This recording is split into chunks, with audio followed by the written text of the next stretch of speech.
घरोई medical college रे fees वृद्धि संपर्क में स्पष्टीकरण देछि ओडिशा प्राइवेट मेडिकल और डेंटल कॉलेज एसोसिएशन। एने संघ पक्षरु एक सांबादिक सम्मेलन रे कहा जाइछि जे ओपीआई एक्ट 2007 अनुसार प्रति 3 वर्ष रे थरे परिवर्धित हेबा कथा, किंतु समस्त घरोई भेषज महाविद्यालय दीर्घ 7 वर्ष धरी फीस स्ट्रक्चर कमिटी पाखरे आवेदन करि आसुथिले मध्य ताहा होई पारि नथिला।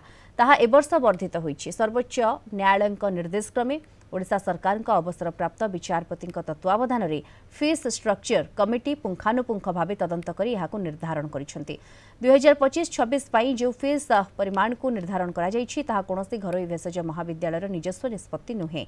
यह ओडिशा सरकार फीस स्ट्रक्चर कमिटी द्वारा निर्धारण कर सरकार को सूचित कला ओजेई को जाइछि एवं ओजेई से ही संपर्कित विवरणी वेबसाइट रे सूचित करिसेंते।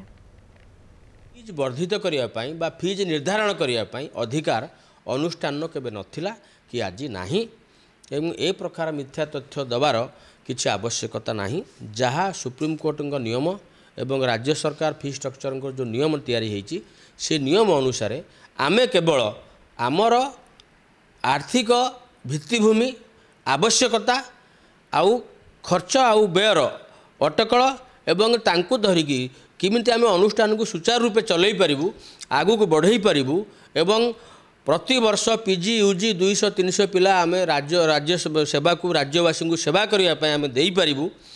एक वैप्लविक परिवर्तन करिवारे प्रथम बेसरकारी मेडिकल कॉलेज हिसाब से आमर जो दायित्वबोध आमे नेइथिलु ताकू आमे सुचारू रूपे संपादन करिवार प्रतिज्ञा करिचु एवं बारंबार आमर आवश्यकता को सरकारंकर निर्धारित नियमावली अनुसार आमे फी स्ट्रक्चर कमिटी को जनईचु एवं ताहार परिणति स्वरूप सी ए फीस को निर्धारित करछन्ति। एथिरे प्रत्यक्ष भाव में अनुष्ठान कौनसी दायित्व नाही, निष्पत्ति नबार अधिकार मध्य नाही।